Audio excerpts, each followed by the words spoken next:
Imagine turning your passion for card games into a full-time career. Not just competing, but actually making a living off it. Sounds crazy, right? Well, for Hrvoje Hedžet, it's a reality. In a sense, a dream come true, something that I could not imagine exists. Hey gaming fam, it's Alex from the Fabled Academy.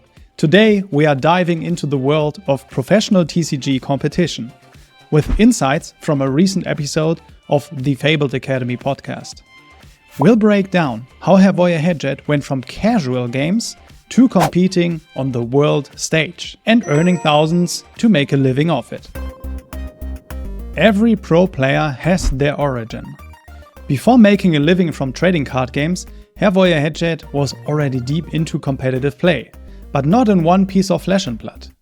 His journey actually started with Yugioh, where he built strong fundamentals and connections in the competitive scene. It makes a living, like a very, very nice living, but it's also not a real job, it's just something we enjoy doing. So in a sense, a dream come true, something that I could not imagine existing, like available to, let's say, minor regions like Eastern Europe like 15 years ago. However, despite his skill, he never saw Yugioh as a full-time opportunity. Unlike newer competitive TCGs, Yu-Gi-Oh's prize support isn't structured in a way that allows players to make a sustainable income.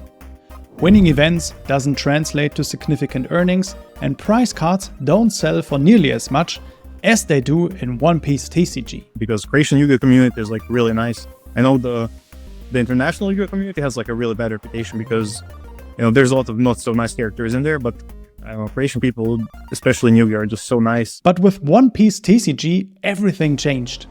The game quickly gained traction, and with its massive prize pool and sold-out tournaments, Hrvoje saw an opportunity. There's a ton of collectors and they are willing to just collect everything that's exclusive. The prices for these prize cards in One Piece like quickly became insane, and I realized, okay, getting top 8 in one of these tournaments is like 4 to 5 monthly paychecks for Croatia, effectively. At first, getting into One Piece TCG events was difficult. Tickets sold out fast, and if you weren't prepared, you'd miss your shot. But once he managed to secure a spot, the results spoke for themselves. From early top 8s and top 16s to a massive breakthrough. Winning a major tournament, undefeated. Tickets for events sell really quickly, so if it's not something you expect and you try to get events, you miss out on them. So I didn't actually get to start competing immediately, but once I did, the results were pretty good. But Hrvoje's biggest accomplishment yet, qualifying for the One Piece TCG World Championship in Japan and making it to the finals. And the stakes were higher than ever, not just for pride, but for one of the most valuable prize cards ever awarded. I got second at the European Championship in Utrecht in January of the last year, which qualified me to Worlds in Japan, where I also got second place, losing out only to the Malaysian representative Guanrong. The promo prize card from the event turned this into one of the biggest successes of his career. These cards hold insane value, often selling for tens of thousands of euros, sometimes even more, depending on rarity and demand. There's like a combination of other prize cards which usually scale like 2k, 1k, 500, or like 1.5k, 750, 300, something like that. And then for Euros and Worlds, I cannot tell you the exact range because I'm stupid and I haven't sold them yet. But here's where things take a strange turn. While World Championship prize cards are supposed to be one-time exclusive awards, more copies of these cards have been appearing on the market. Collector and TCG expert Matt Gideon recently pointed out a major controversy. It seems that some tournament organizers or individuals involved in the event have been secretly distributing extra copies of these one-of-a-kind cards. This means that even though Hrvoje's prize card is a true earned championship reward, others may have entered the market, though unofficially, potentially decreasing their rarity. First of all, there's a lot of problems with like selling that stuff and covering taxes, while also getting like giga scammed. It's difficult items to sell, I feel. But the ones that have sold so far, usually for the European or like continental level of prizes, the ones that have sold, I believe were like between 30 and 50,000 euros, which is like insane. Competing on the world stage is a dream for any TCG player. And for Hrvoje, it wasn't just about showing up. It was about proving that he could stand among the best players in the world. So while Hrvoje Hedžet's world prize card remains an incredible achievement, this controversy raises a bigger question. How secure are rare TCG prizes, and can they truly remain exclusive? Hey gaming fam! Want even more content or way to support the channel? Check out the YouTube memberships and Patreon, links in the description. There are 3 different tiers that you can choose from with different benefits, and even a special offer for the team level on Patreon. Thank you so much for your support, and now back to the video. For Hrvoje, playing TCGs is not just a passion, it's his full-time job. But how often does he actually play to make this work? One Piece is unique in the sense that it has like a lot of events, like a really huge number of events on a monthly basis. Between 9 and 11 tournaments in just the first 4 months of the year. This is what sets it apart from other games like Flesh and Blood.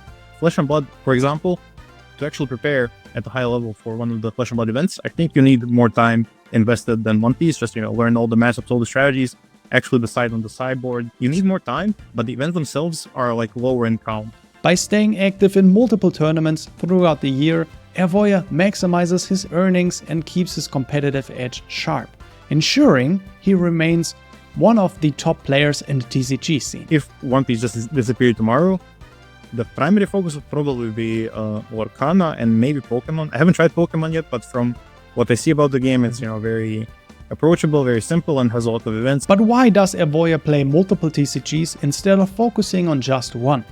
The answer is diversification and to avoid burnout.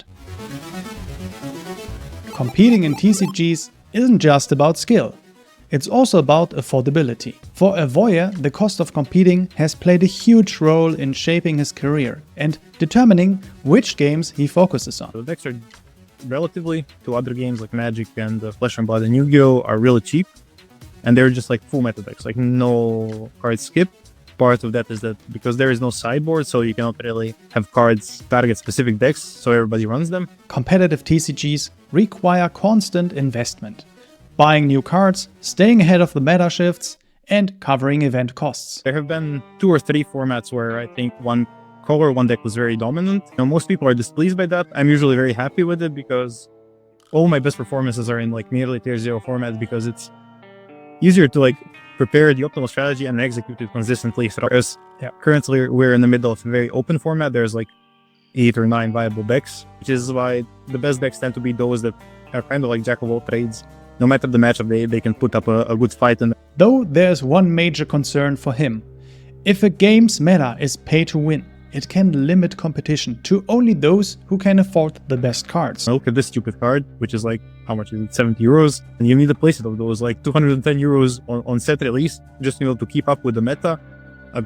To me, that's like ridiculous. And I think that's what's keeping the game down in smaller regions, especially. Hrvoje also compares the cost structures of One Piece TCG with Flesh and Blood, and how each affects a pro player's sustainability. There will be more people playing the game, there will be like more interest for the game, and it would just be easier to find like good games where both players have access to all the optimal cards, and you're not beating someone because you spend more money. That is a big thing. LSS as a company that manages the game, their level of communication with the player base and just staying in touch, giving reasonings for their ban list updates, or perhaps their product releases like reprints, it is the best I have encountered so far in TCGs. In One Piece TCG, frequent events give players more chances to win back their investment, whereas in Flesh and Blood, fewer tournaments mean higher risk and reliance on major event payouts. Like the generic route that I was taking before was studying computer science,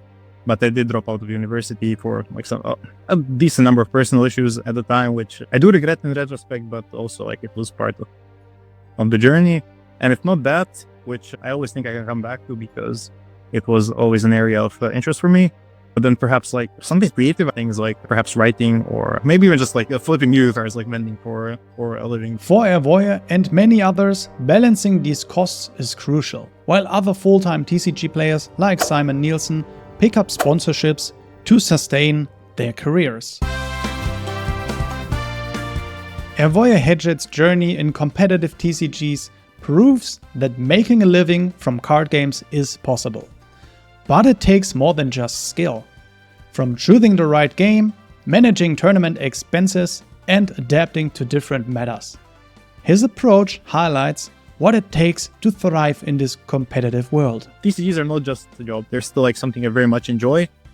And, having those transitions from really high stakes competitive tournaments where maybe you don't play up to your expectations, maybe you are disappointed with the result, but then you get back to your locals and everybody's so chill and friendly and just such a relaxing atmosphere. I value that very much so. What's your take? Is One Piece TCG the future, or is another game taking over? Let's discuss in the comments.